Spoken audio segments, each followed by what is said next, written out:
This is vlog number 7, and the title of it is Gender. I want to state first that these are all my own opinions, and they're all about my own life. They don't have anything to do with anyone else's life. If you agree, or you disagree, or you want to know more information, or there's things you'd like to look up, let me know. But for the most part, this is about me, since I've been, aware of the difference between sex and gender, which for me has been a very long time. Not always the case for most people. If you get angry about this and you really want to talk about that, that's fine. I'm willing to have discussions with you whatsoever. I have met and talked with quite a few different people. My back and shoulder are bothering me, so I'm a little uncomfortable, so I'm sitting back in my chair. Sorry, I do a lot of... So, let's get started. There is a difference between sex and gender. And a lot of people go, well, maybe. And some people say, yeah. And other people are like, duh. And like, who didn't know that? Okay. So, I'm going to define it in my terms. And then you can, add your terms or whatever. So, sex is whether you are the one that has the egg or you're the one that has the sperm, the fertilizer. So, you're either the egg bearer or the fertilizer. Person that is the egg bearer is female, and the person that has the sperm or the fertilizer is male. So that's sex. Gender is where society or yourself or anyone else puts a type of decoration on you that determines what you are, male or female. Now, some of it is based on your physical appearance, which means you may have the breasts and you may have the vagina, though it's really hard sometimes to know if somebody has a vagina or not. Or you might have a penis. Again, kind of hard to tell if you have one or not, or have both. Doesn't matter to me, but for some people, that's an issue, right? Anyway, so I am a female. I have breasts. They're mommy monkey breasts now because I'm old, and I like to never wear a bra, so... I don't mind that they are trying to become part of my knees. Doesn't bother me. Might bother you. But I'm not standing up and dancing around. But if I did, I don't care. Because it doesn't bother me. Only bothers you. Or doesn't bother you. Who cares? And then I have a vagina. I've had 2 children. They came out of my vagina. I didn't buy them. Didn't find them in a garbage can. And I didn't, make them in a test tube. So that would have been awesome to make them in a test tube. I'd have been excited. So I'm going to say, if you haven't watched my vlog, Bubbles, which is my second vlog, I think, about perception, you probably should watch that first, because then I refer to it a lot, and it'll make a lot more sense, but you don't have to. I mean, it's not like you have to go in line with any of mine. I just kind of, they're either going by dates or things like that. Oh, and I forgot to say, so today will be January 14th. 2017. So in our bubbles that we create around us from the moment we're small, and we bring input in, and it layers and covers our bubbles into different various lenses, gender is another one. It is a decoration that goes into your bubble. Now, it's not just a decoration for how you would perceive yourself. It's also a decoration of how others perceive you. And this decoration that you put... Now, don't think of like a actual object. Think of your bubble, like we talked about, and how you have a lens through your bubble, and no matter where you look at through your bubble, at various other bubbles, you make a concept in your mind about that person. All right? And biases are created from the exposure of good or bad, positive or negative, that then layer your bubble, remember? Your little lens into the world, how you see the world, And sometimes you can be very closed-minded and everything is very tunnel vision and very straightforward or literal and logical. That's a problem. Sometimes you could have a really big lens and lots of information flows through, and that's good for you as well because you enjoy it, as I kick my poor little nose around. So we have perceived notions in our lenses as we grow up and as people talk to us and what we think inside ourselves. Now, if we're lucky enough, the idea of what we think inside is represented as well as in the outside. I was not that lucky. Ever since I've been small, very young, my perceived notion of what female was is not the same as everybody else's perceived notion of female. I saw female as just the person that was the mama, the person that has the babies. That's it. The person that wants to be the, even the person that nurtures. I just saw it as, and you were the one that when puberty came, you're going to get the breast, you're going to have the wombs, you're going to have the egg, and that was it. That was it for me. That's what female meant since I was small. Okay.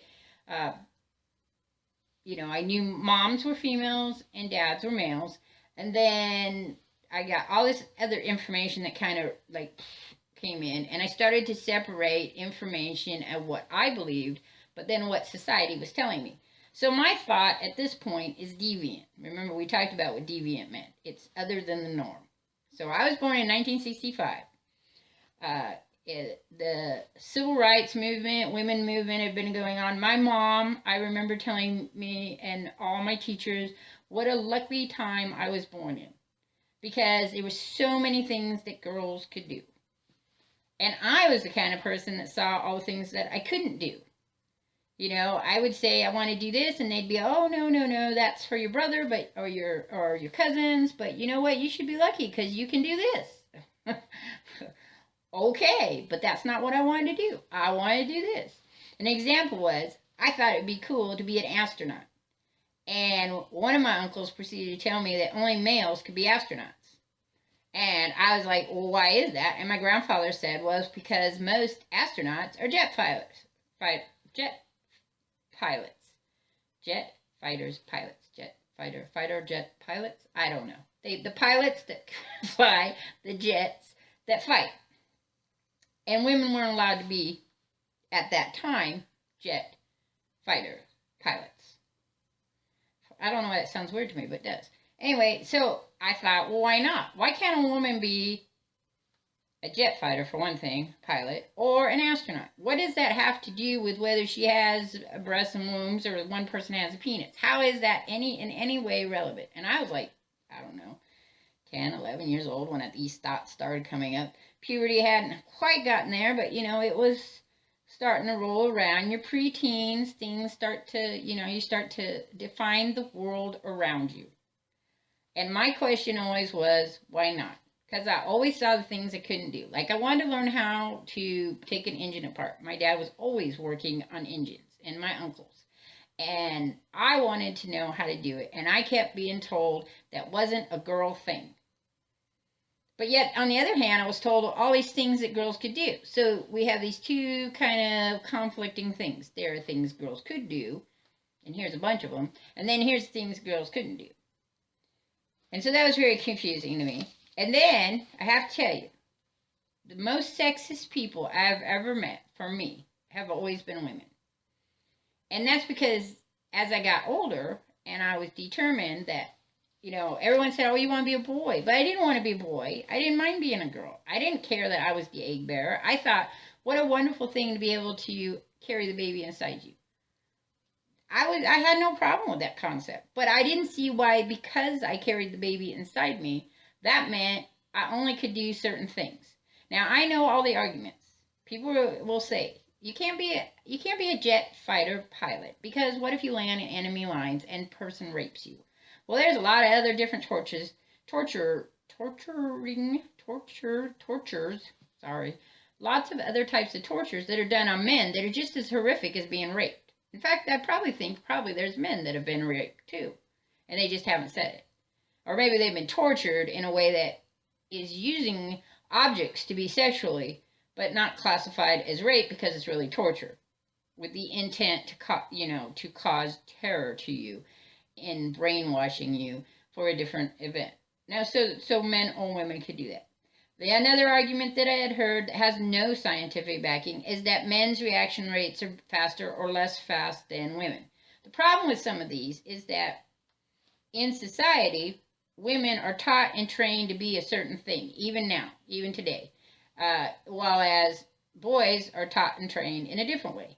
There's been lots and lots of research, and they're starting to try to change that, in which girls are not called on to be scientists and boys aren't called on to be English writers. Okay? Makes no sense to me, but that's the way it is. And people then train you that way, and then there's those few who have fought out of that bubble that people want to put them in and created their own bubbles. So also you have society, which is a bunch of people all believe the same thing, have norms, and then they create the concept of gender. There is some basis that gender was created, it came about, evolved, however you want to do it. As society became more bunched together, that gender was created so you'd know who was your potential mate for having babies. Not for who was for love, but for, to keep the population going, because that's what people did. Because that's what animals did. You created and you died. You grew up, created, and died. Born, created, born, grew up, created, and died. That's life. Okay, everything else is just extra. So, society has norms on it, and they devise, and they design, and then they create, and then they set up stereotypes. And stereotypes are based on gender. Now, some people say, oh no, they're based on sex. Well, only because someone has decided that females can't be mechanics at one time. So females can't be mechanics. Therefore, the stereotype is that a female who is a mechanic is not being the norm, so therefore are deviant, and deviant behavior creates deviant thoughts and deviant things.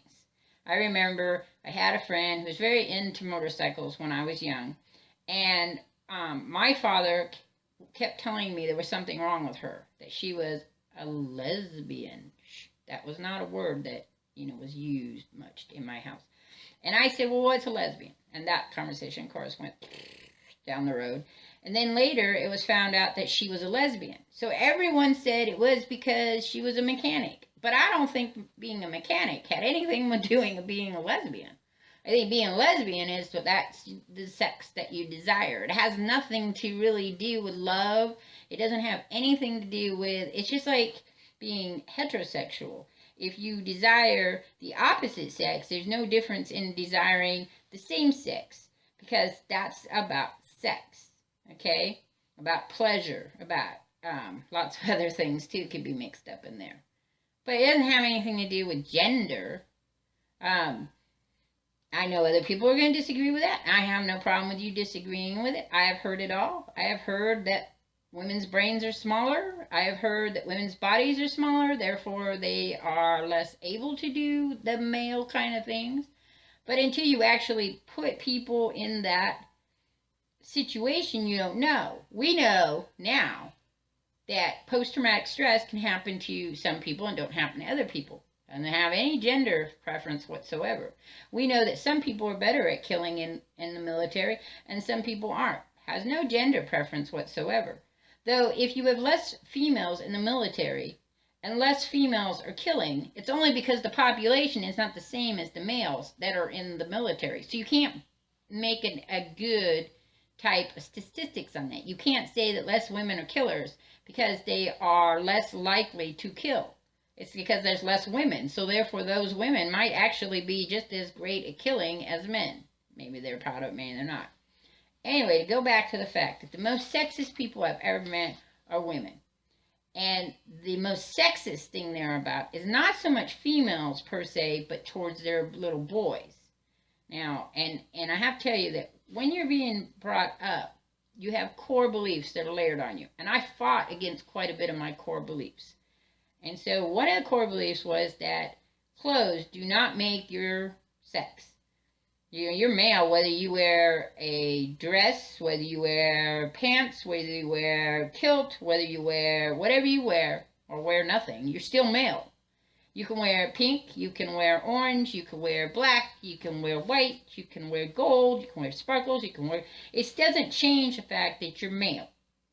The only thing it changes is how you want people to perceive you and how you perceive yourself.